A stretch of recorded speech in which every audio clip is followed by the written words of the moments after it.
Hello and welcome to this week's edition of the SRC podcast. Joining me, Big M, as always, we got Rob Rees, John Harris, and Mr. Joe Wilson. How are we, gentlemen? All good, gents, all good? Yep, all good, yeah, thanks. Yeah, fantastic. Okay, let's not beat around the bush. We got the final round of fixtures from this first block. So we start on the Thursday night, as we always do. Pontypool travelling to St Helens to play a winless Swansea side, and it saddens me to say they're still winless on the back of a 43-10 loss at home. I don't know what more I can really say about Swansea, so I'm going to let you guys do the talking. Rob, I'm coming to you first. I think this is a bigger example of what we said about the Llandovery Swansea game, where the scoreline probably doesn't fully tell you the story of how the game went. I mean, Pontypool, for anybody watching, we're leading, but we're only just at the hour mark and absolutely tore it up the last 20. I feel that they were trying to run it a bit too much, maybe put a bit too much disrespect on Swansea's name and thought they could run it from the start. I think you could see it was a windy night. It's not great conditions. I think Kieran Meek just needed to put a bit more boot to ball, play the territorial game, and use the forwards.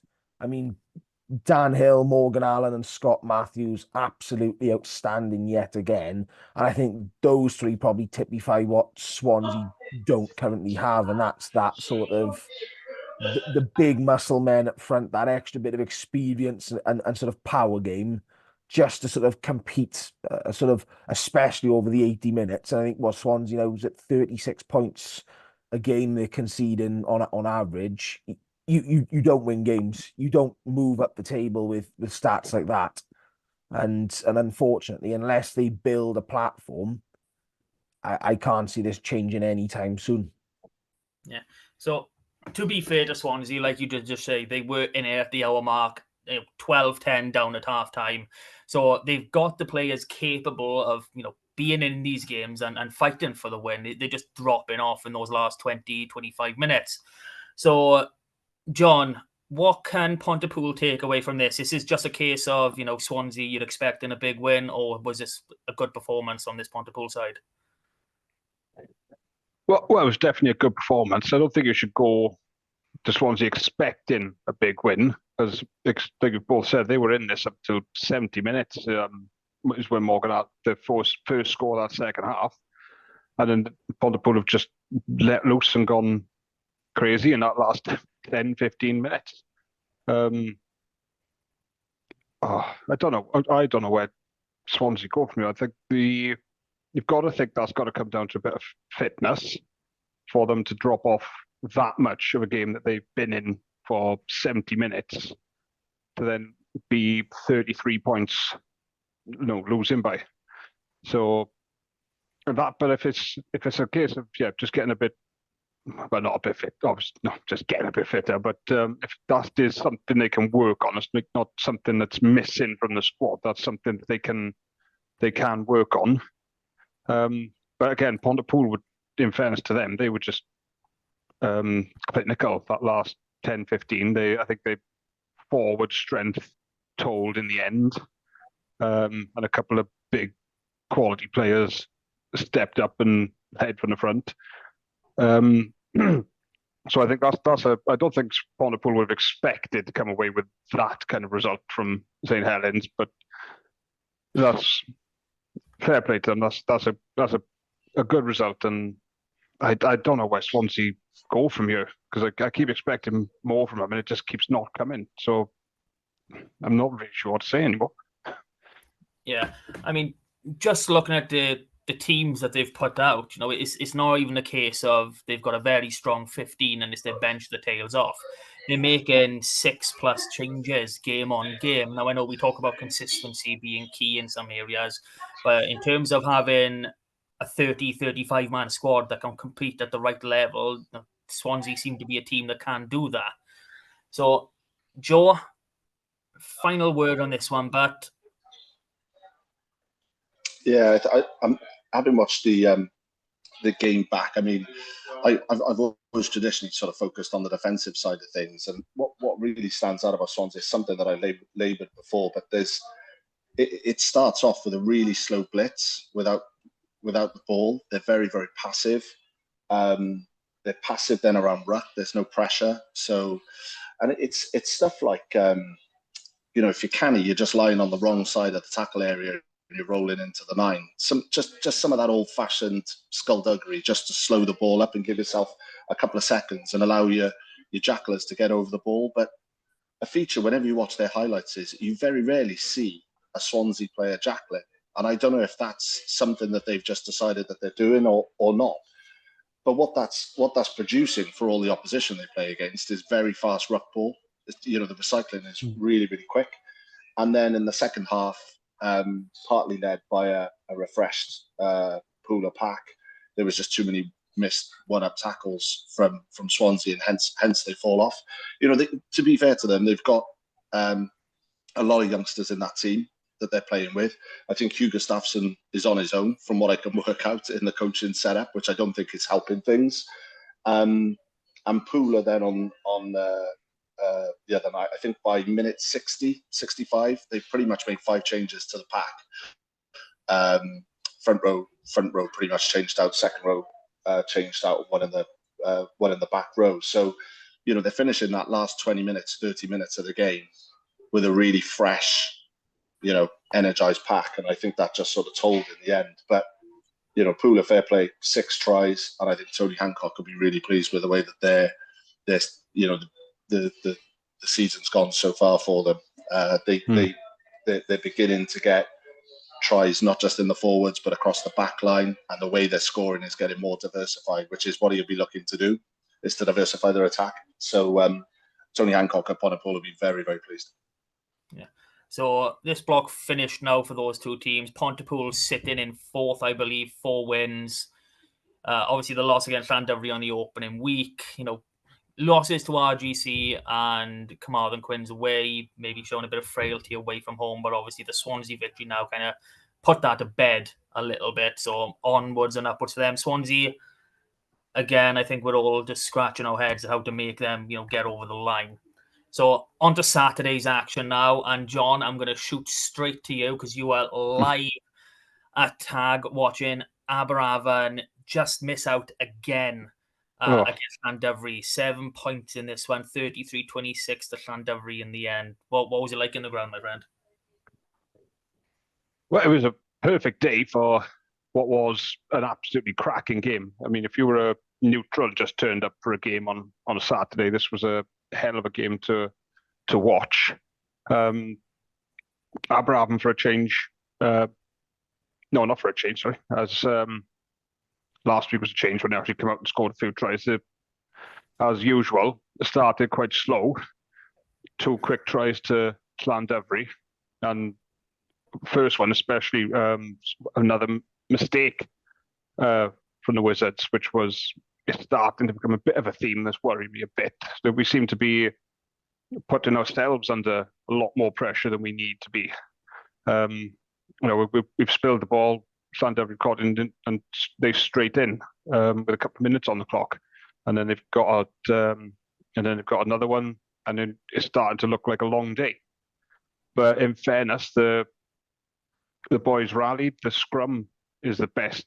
The scrum went the best it has all season. We probably had our best front rower with Rowan Jenkins, Luke Davis, and Geraint James.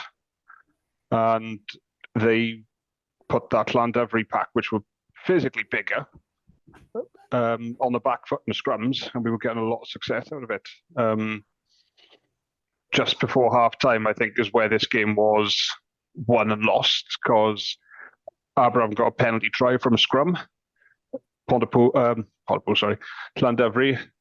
a man in the sin bin, which was, and they already had one in there, so Llandovery down to 13 players, and it's back to 14 all. I'm thinking, right, we need to, if we could score now before half-time and go in ahead, great.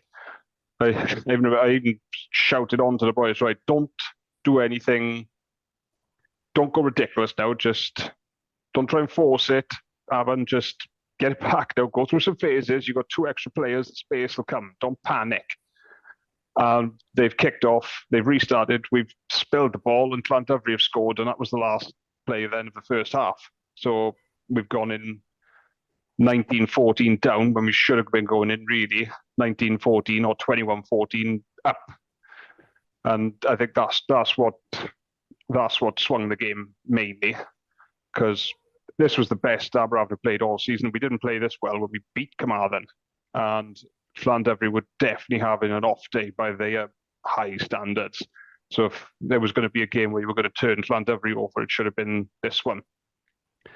And they've come out to second half behind, used that 6 to 8 minutes with extra players, got ahead. And then Llandovery have come back. Llandovery started strong. They had like the first 15-20 and the last 10-15. And they've just scored a couple of great tries. But again, Aberafon putting themselves under pressure. We were attacking, to get a try, which would have put us back in front. We've been turned over. Llandovery have gone the length because they've got that quality in the back line to do it. And twice they've gone the length and just killed the game off them. But even right at the death, we were still pushing on their try line to try and get a draw out of it. It was that game we were all talking to the Llandovery supporters after. They knew they'd worked hard for that one. And even they said, what a great game. And they felt a draw would have been a fair result. It would have been an extra 1 point for us because we did get 2 losing bonus points, but it shows how good Llandovery are. We've had a best game of the season. They've had one of their worst, and they've still come away with 5 points from the Top Athletic. So a lot of positives to take for the Wizards, because the performance is coming, but they are putting themselves under pressure with the mistakes they're making.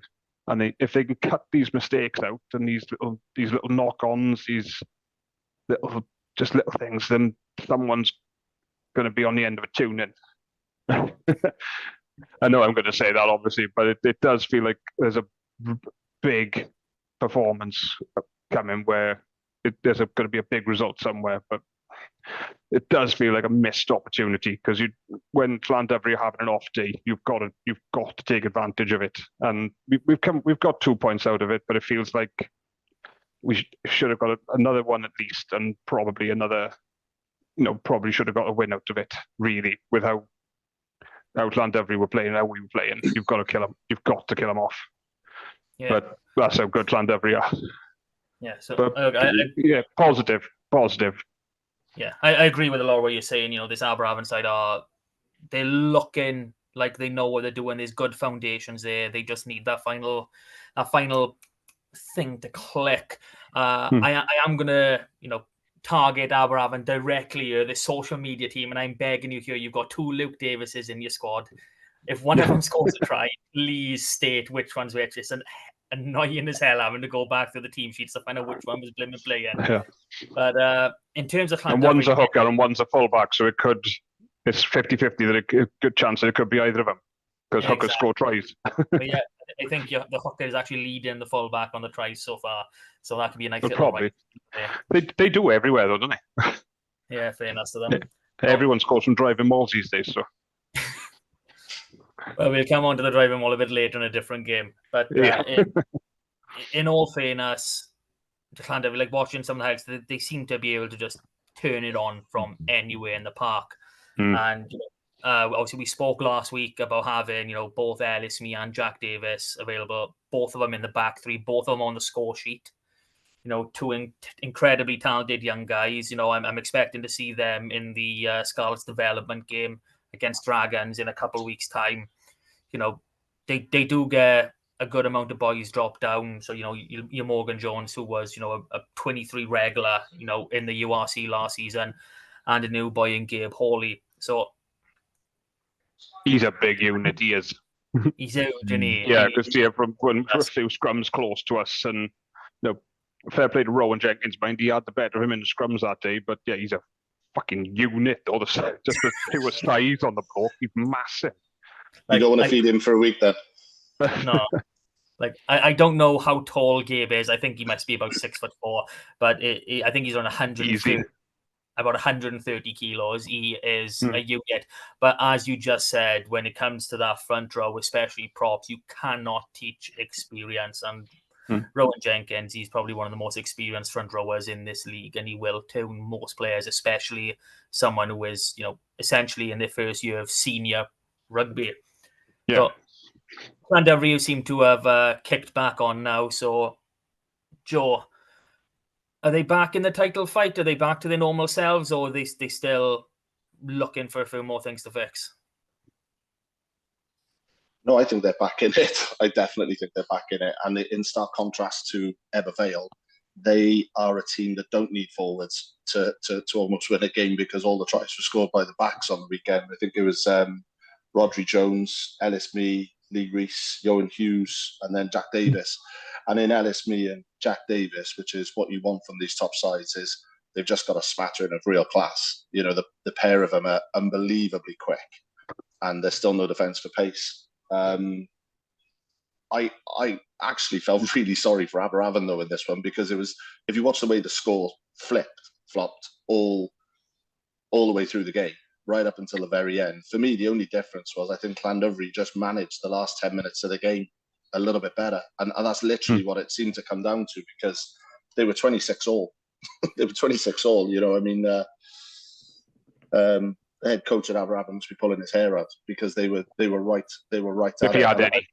If he had any. And I agree with you. I think Llandovery did underperform, but to be fair to them, I felt going into this one last week, I felt Llandovery probably just had the edge at the backs, and their backs were on fire. To be fair, very, very well played. So there's not much to choose between them, and I don't think Aberavon are a long way off. I just think it's like a game management for them, and it's probably because there's a few youngsters in there and they're not quite making the right decisions. But that'll come. That's the whole purpose of this league. They've got to get in there. They've got to make the errors.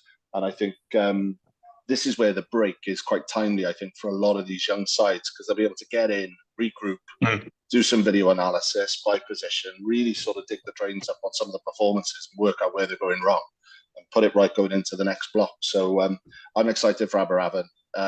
They are right on the cusp of doing someone and shocking someone, I think. Yeah. So, Rob, final word on this match, but what have you got to say? I think this is Llandovery's experience managing the momentum. As John said, right before half time, you've got to manage that 2-man advantage and sort of say, well, actually, let's go in at the break here, come back out and attack the sort of the second half of that 13-man sort of period. Lee Reese is managing that game absolutely superbly, and I think Aberavon will be extremely disappointed to throw away a 26-19 lead in sort of the manner they did. And I think it's not the fact that they've stopped playing or Llandovery just turned it on, it's that momentum swing, and they just couldn't manage it at the right time. They couldn't hold off long enough that Llandovery could only swing it for the draw or couldn't swing it quick enough. That Rodri Jones got up to his 70th try, and I think that's the difference. Is you see him, the likes of Jack Davis, he did it several times last year. The try in the semi-final of the Cup, again at Tag, was absolutely superb in an individual effort. But I think Aberavon are a better side when Joe Gage is playing this season. He hasn't played a lot. Yeah. But he adds a little bit of a calm head in midfield. Changing both your half-backs over it, in the same season is never an easy task. But having Joe outside Ed Dunford is massive thing for. Yeah, he had a really good first game back. Yeah. Yes, I mean that's the difference, mate. Because having a couple of experienced heads, Joe is one of the best centres in the Premiership, has been for probably best part of the decade at this sort of stage, and that's the level of quality. Llandovery have a couple of those boys in the back line. Yeah. And it's those decisions that either come your way or sort of go the other way. And managing the momentum is what Aberavon will be disappointed in, but that's something that will come with time. And I think you are seeing Aberavon start to tilt. I think even though they haven't had many, bit like Swansea, they're struggling with a slow start. I think you're seeing where Aberavon are going. You're seeing what they're trying to do. And yeah, I don't think this is a side that's too far away from stringing a couple of wins together, especially at home with the pack that they got. Brilliant. So this finishes now with Llandovery in 5th, 4 wins. Obviously, they had that 3-game losing streak. They seem to be back on form now, finding a way to win even when they're not playing very well. Aberavon sitting 9th out of 10th, only 1 win. That does a massive disservice to this Aberavon side for me.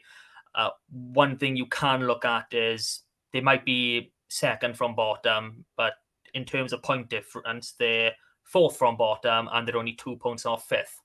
So yeah, I was looking at it. The top 3 have conceded less than Aberavon, so they're doing something right defensively. They just need to score a few more points as well, I think, because only the top 3 have conceded less points. All right, they've also played a game less, but still. Yeah, so obviously you're scoring, you're not quite scoring, but you're not conceding as high. Well, you're not losing by as big a margins as some would expect for a team sitting in 9th. Yeah. So this takes us to our next match. And straight to you, Joe, we're talking Cardiff against Bridgend, the late kickoff.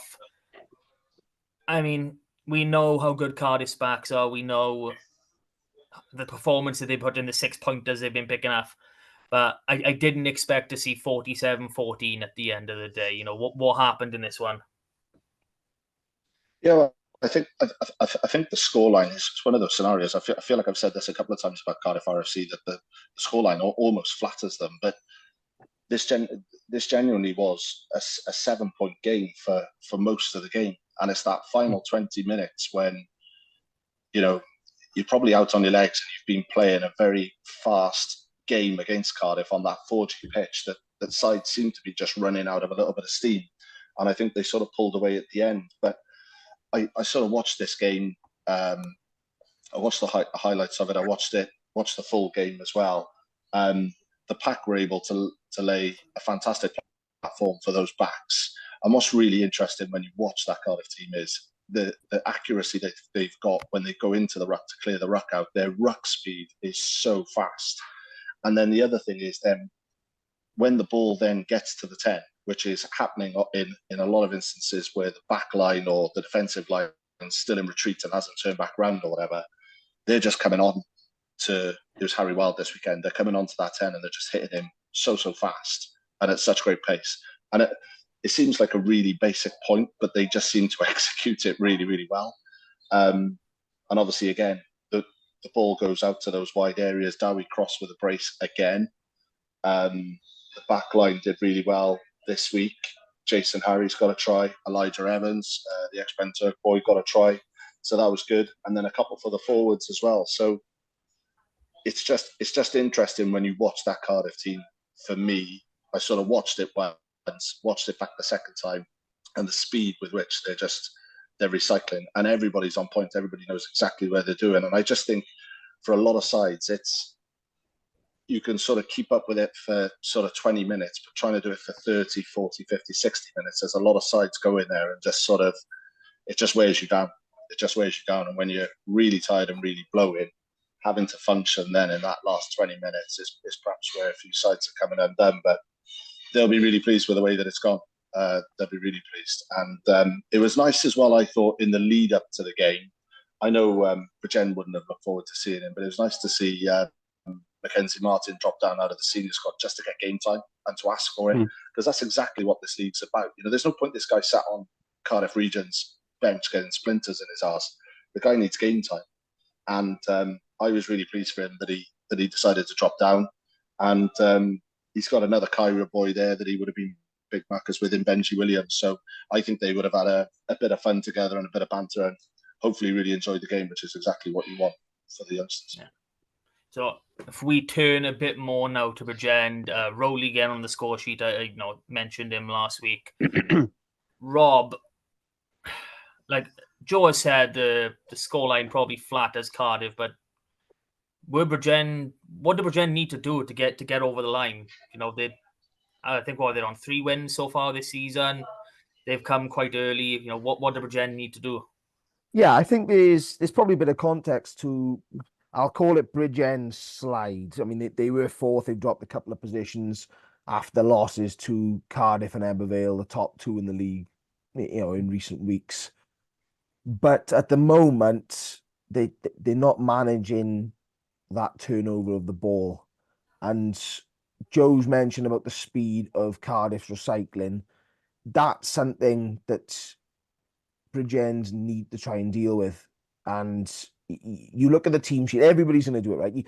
I know at sides at this sort of level very much focus on themselves for the majority of time. They haven't got the time to worry about what the opposition do, what the sort of in-depth moves are, and they don't have that sort of 5 days build up to a Saturday sort of game. But you're gonna know when you see the likes of that Cardiff backline that there's gonna be quick ball, because the back row is one that's gonna scare anybody when it lines up. I mean, I got to echo the fact that Mackenzie Martin's playing. It's great to see that he even said on Twitter himself that he asked for that sort of game time. That's probably the area that Bridgend need to try and look at. Is let's try and break this down, disturb the rhythm a bit. Again, use that little bit of skullduggery. They got the sort of players there that can do it. Get in there and stop that, because Derry crosses up to 7 tries now this season. Tom Bowen's on 6. He hasn't scored this week. You've got so many tries out wide for Cardiff. You know the game plan that they're going to do. It's a young midfield, Steph Manuel, Elijah. They're playing so well despite being a really inexperienced sort of partnership, and it's you just can't let them have the run of the ball, especially on their own sort of turf. And unfortunately, that's exactly what they've done there, and they've let rip. Ultimately, if you bang away at the door enough, you're gonna get the tries. 3 tries in the last 10 minutes that game as well. So that just puts it into context. That's 21 points get banged on in the final 10 minutes. But I just think for a lot of sides, it's such a fast-paced game, and it's relentless. On that surface, if you're not used to it, it's a little bit like going to RGC. If you're not used to playing on that surface, you're not used to a little bit of slippage from a muddy, grassy pitch. When you suddenly get on that and you're sure-footed and running at a rate of knots, it's a long old 80 minutes. Yeah.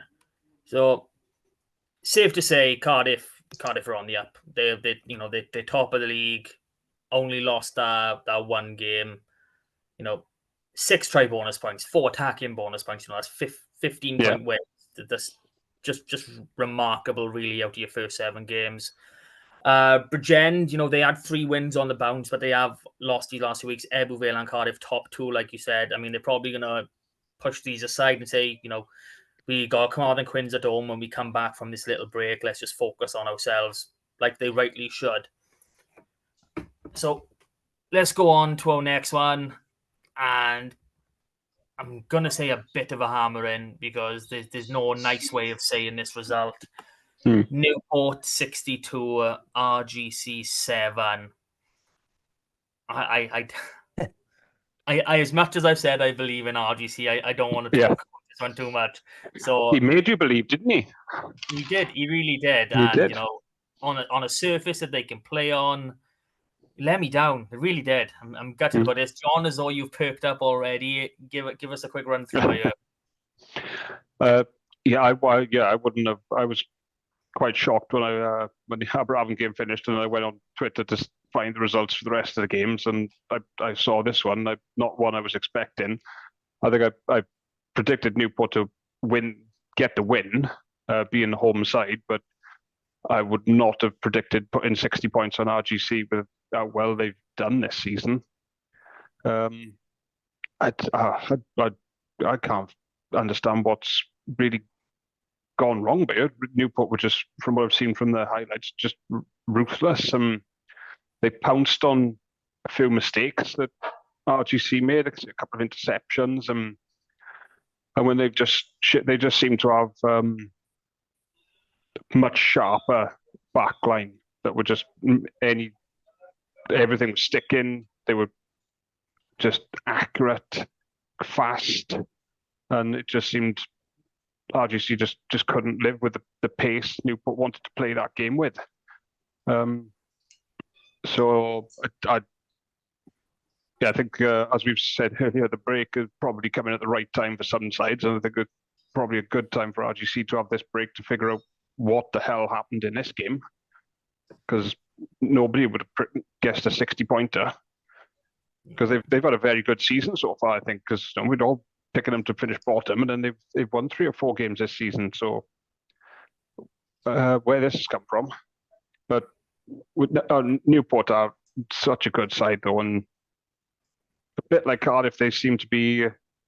They've got the pack's got them going forward, and they just seem to have that little bit of class and quality and accuracy in the back line.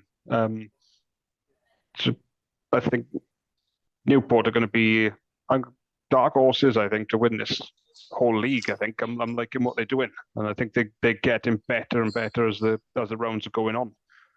And yeah, RGC need to go back and look at this and see what the hell happened, because I don't know what to tell you. Yeah, I mean, going off the highlights, Newport were incredibly clinical. Every time they had that ball on transition, they seemed to finish off. So, Rob, I'll come to you. Obviously, outside of that one loss against, Llandovery, did Newport have many work-ons here, or are they really the full package? I think this is probably the only good performance from Newport of the season. I know that sounds ridiculous for a side in third, but I think Ty Morris has been quite vocal in the inconsistencies in his side's performances.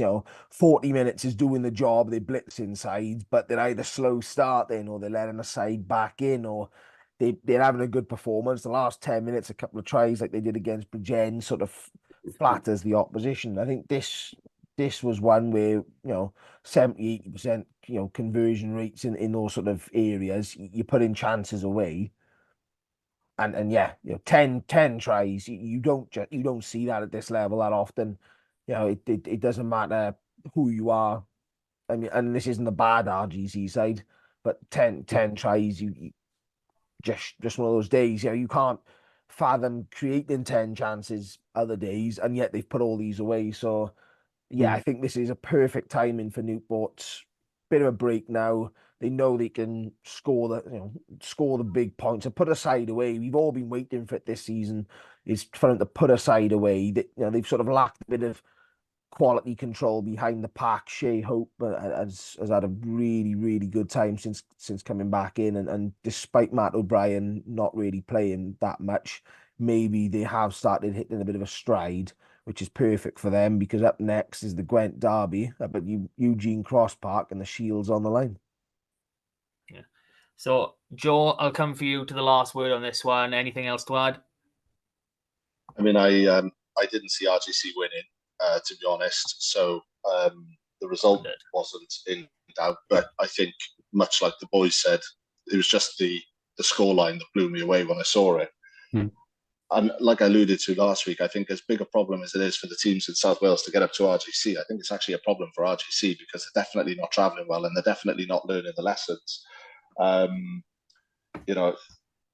think it's fair to say the pack didn't compete, because I don't think you ship 10 tries if your pack's being competitive. And I think, what'll be a bit of a worry for them is looking at the highlights package was just the line out piece from RGC just didn't function at all. That said, Nick Thomas for Newport went really well at lock. Good young kid, plenty of grunt. And we've been saying about Newport, all of us, that they've played poorly and ground out victories. Well, it clicked, didn't it? I mean, it clicked in a massive way. And I think part of the motivation for that would have been losing the Gwent Derby last weekend against Pooler. That coaching group, James Dixon, Tyrone, Gareth Wyatt, Kerry Jones, forward coach, they'd have laid into that squad that week, telling them the importance of winning those Gwent Derbies. And I think those boys would have been hurt as well by that result last week. They, although they had to go away, I think they would have been targeting a win. So I think what you saw here was a mixture of RGC not travelling and a very, very motivated Newport team who, for the first time this season, you can say they've actually sort of put together an all-court game in one performance. And boy did it show. 10 tries. That's some performance. It sort of bodes well for the for the next block of games, because there's going to be some pretty big games, Ebbw, Newport, Cardiff, Newport, the return fixture, Cardiff, Ebervale. So I can't wait. Okay, so RGC are finished in 8th as it stands. So their 3 wins all coming at home. Their only home loss coming against first place Cardiff. Not picking up any wins away from home. I'd have to double check. I don't think they're picking up many points away from home either. So that is one of their big work-ons, like you said. Newport, comfortable in 3rd, game in hand to be played, 4 wins. That loss against Llandovery it weren't expected, but it was definitely a possibility. And, Gwent derbies, they go anyway. So those 2 games really were up for grabs for them. So this brings us on to our final game of the round. And I've been avoiding this one because I backed the Quins last week. And Rob will tell us everything that happened in this one, but 11-39 losing at home to Ebbw Vale. And I was going on last week, Aled Thomas probably won't play because of Kevin Nathan being in a Gwendryth derby again. He actually turns up, and this is the result. So, Rob, give us a rundown. But Jason Strange, Barmy Army is on the way. 5 tries, all from the Maul. That's 9 Maul tries in a row now over 2 games from Ebervale. Who needs backs? Yeah, it's very much a case of playing to strengths here. It's a very difficult pitch to play on. It's quite narrow, and it's, to put kindly, not even. Therefore, it's sort of, you've got to play it right, and that's exactly what sort of Ebervale did. They, unlike Swansea, where we said that blitz defence, Ebervale's sort of core structure is built around discipline and that sort of fitness and that sort of, we've got to front up physically, and that's all they did. They fronted up physically. It was a very close game. It was 13-11 again at one stage, just like it was in the Bridgend game, and it's really an arm wrestle at that stage. The kicking game is absolutely superb yet again, and that laid the foundation for another hooker hat-trick, this time for Ian Morris. Joe Franchi only getting 1 try this week. He's up with Derry Cross on 7 now. And obviously another drop him. try. Yeah, completely off. That's now 7 tries from a hooker in 2 games. Talk about hooker versus full.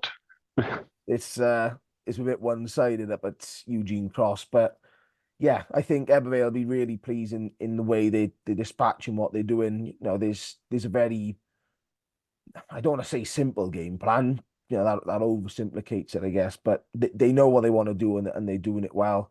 Few key men out. They said John Evans is out with surgery for a couple of months. So is Ethan Phillips.